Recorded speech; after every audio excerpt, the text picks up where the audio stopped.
Firstly, I would like to begin by thanking the International Society for Technology, Education, and Science for giving us the opportunity to present our research data.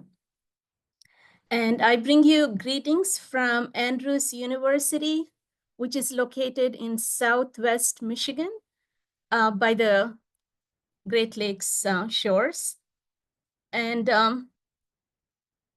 I would also like to, at the start, acknowledge all my colleagues who contributed towards this 5-year research program, beginning with my research coordinator, Yasmina Herinirina, Laura Carroll, institutional researcher, Guru Uppala, who was the developmental education specialist, Dr.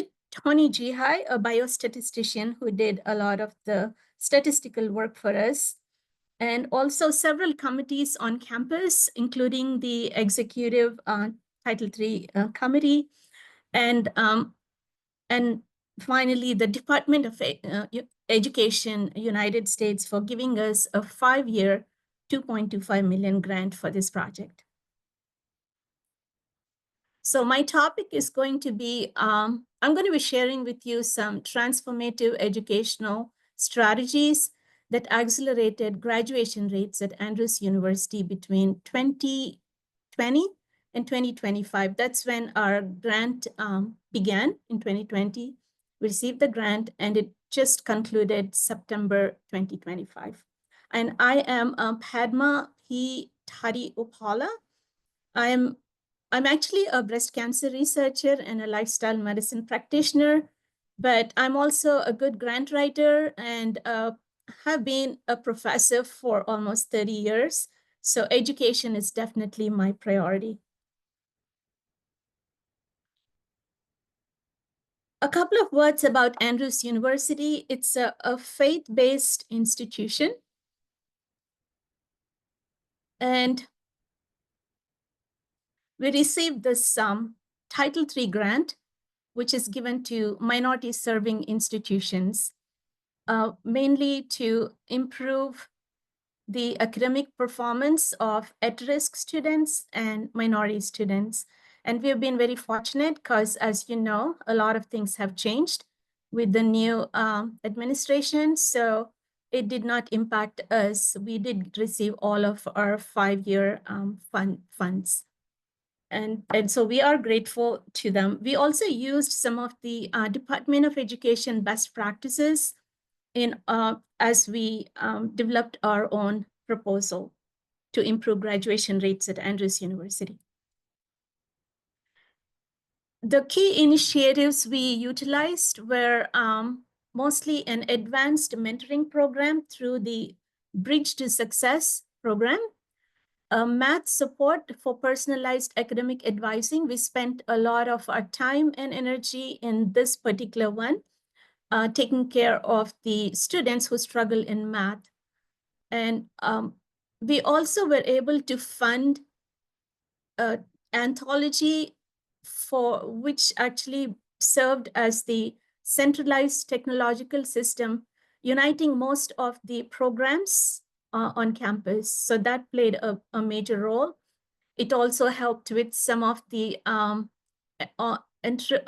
innovation and entrepreneurship department and the administration as well. We also had a holistic approach that included brain health coaching for stress management, lifestyle interventions for issues such as obesity and other health problems, and also mental health issues. We had career readiness workshops, and social connectedness was very unique to Andrews as a faith-based university. We had weekly chapels, church services, cultural clubs, meet and greet activities. We tracked all these for the past 5 years and saw an increase in student participation. And I'm sharing the results up front with you because we did have some very significant results. The 6-year graduation rates pre-grant were 58%. By the end of the 5th year, we were able to increase this to 72%. So that was post-grant, and which is an actual 14% increase in graduation rates for the 6-year graduation. Our goal was a modest 8%, but we almost doubled it. The four-year graduation rates pre-grant was only 33%, and this was a trend. If we go backwards for the past 5 or 10 years, the 4-year graduations never really exceeded 30 to 40%. However, post-grant, we were close to 50%, an increase of 16%. In our goal, when we wrote the proposal, we were quite modest with a 7% increase. But as you can see, we were able to perform way beyond our goals. And if we, since this is a grant mostly for minorities and at-risk students, we also measured the involvement of our ethnically diverse students. Also, I would like to mention two things about Andrews University. Andrews University is #1 in terms of ethnic diversity in the US. And this has been for the past 3 years. It was either tied with a couple of other universities. I believe last year it was tied with a Hawaiian university. And this year, again, we are #1 in terms of ethnic diversity. And also, we are the number 10. We're ranked by US Best News, ranked number 10 in terms of best Christian colleges in America. So here you can see for fall 2023 6-year graduation rates reached 72%, with 2 or more races achieving the highest rates, 80%, followed by Asians, 78.2%, Hispanic, 73.2%, and Black students, 64.2%. And you will notice that towards the end of 5th year, Black students actually outperformed even most of the races, including white race. And this is against defying national trends, which we are quite proud of. As a result, Andrews actually made the headlines in terms of graduation rates last year. And this is what the research.com website quoted us. At Andrews, the graduation rates are quite impressive, with 72% of students graduating, placing the university in the top 25% of institutions. The retention rate is also noteworthy, standing at 87%, which puts Andrews University in the top 20% of schools. The 6-year graduation rate is 73%, again placing the university in the top 25. However, the 4-year graduation rate is slightly lower than at 41%, positioning it in the bottom 50. However, year 5, we were able to have a 49% graduation rates.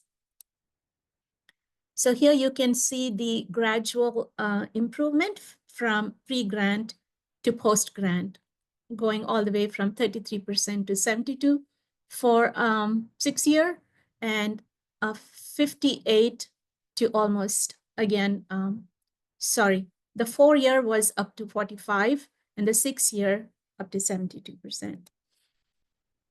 This again is from, you can see in terms of race and ethnicity, the rates, and we were compared with our companion group Meridian. These were taken from the iPads data, and you can see the dark maroon is Andrews University with different races, and almost every race we did much better than our companion universities. Also, if you look at the services, pre-grant, we barely had any of, here we have listed all the programs that I just mentioned earlier. And way back 2017 to 2018, we did not have any of the programs. And 2018, 2019, we did not have, this is when our grant started. So since it was the first year, we just initiated the programs. We didn't have student participation. But by 21, 22, you can see how many students were participating in various programs.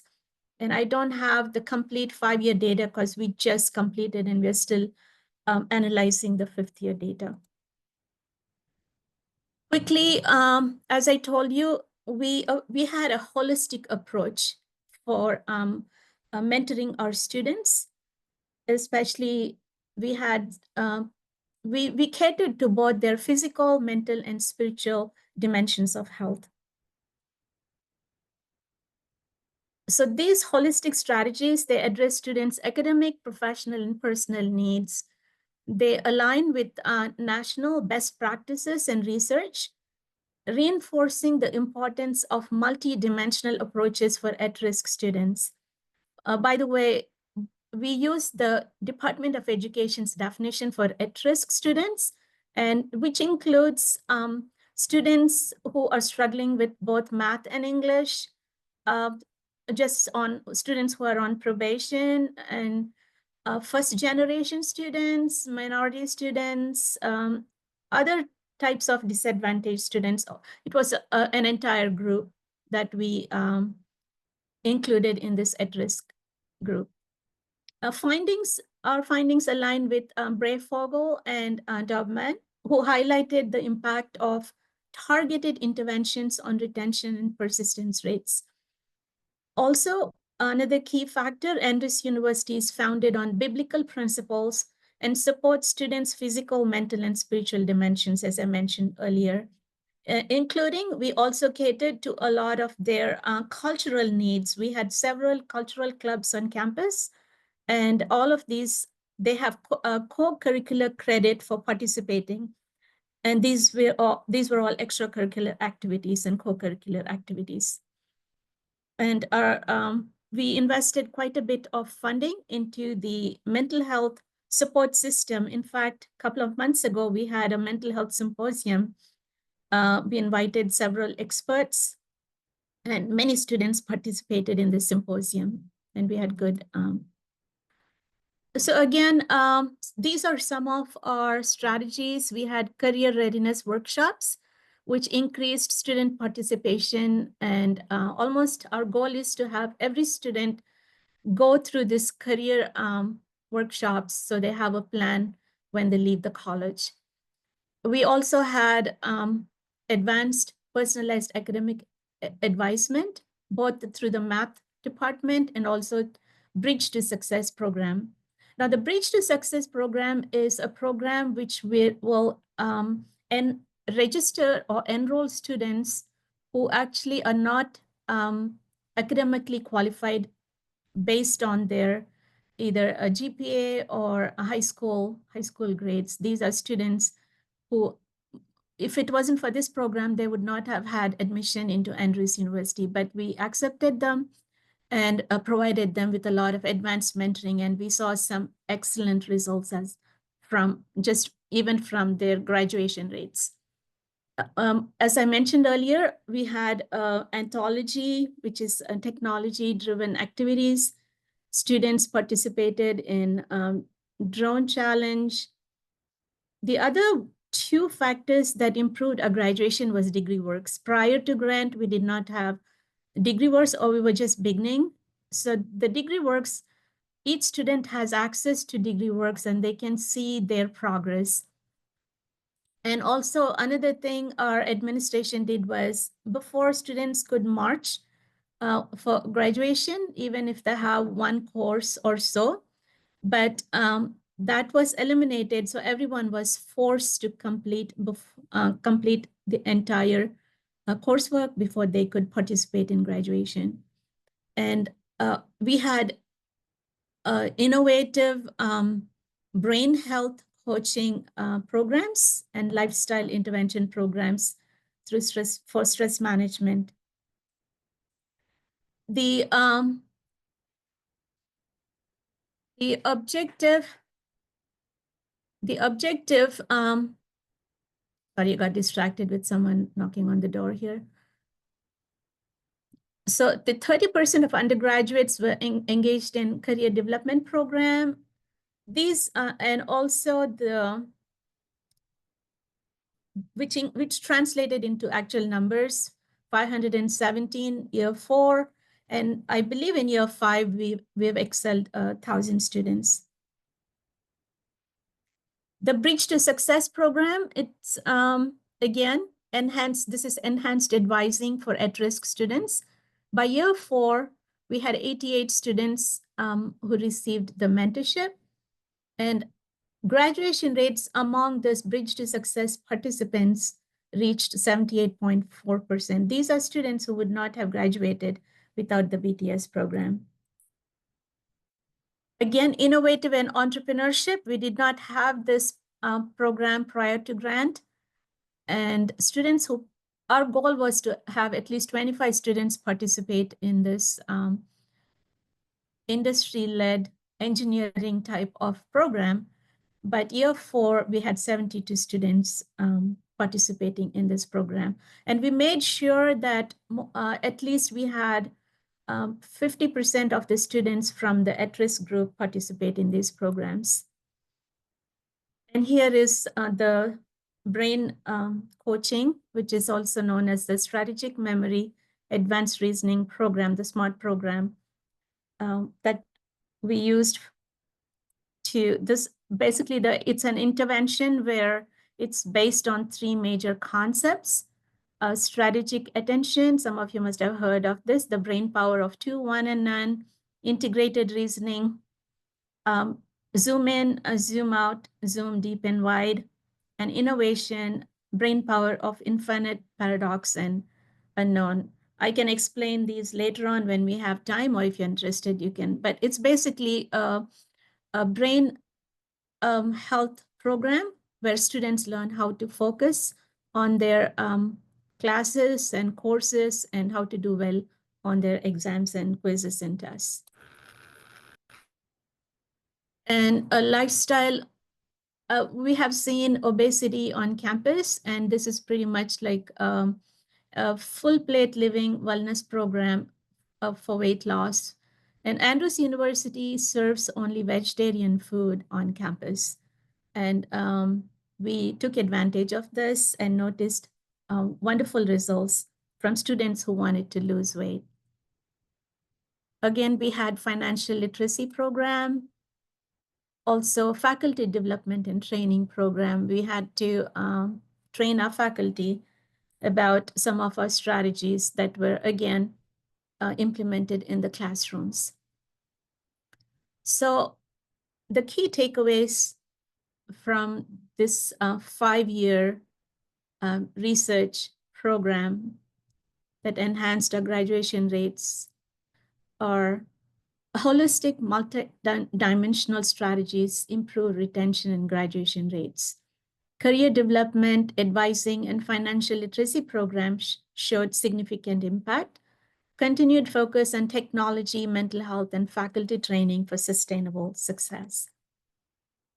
In the conclusion and acknowledgement, graduation rate success underscores the impact of targeted mentorship, tailored academic interventions, and federal financial support, especially funding technological interventions in improving outcomes for disadvantaged students. We acknowledge all of the faculty, staff, and students who helped us with this large experiment or research program. And our future plans are to continue refining strategies for long-term student success. With that, we conclude our presentation, and thank you for listening.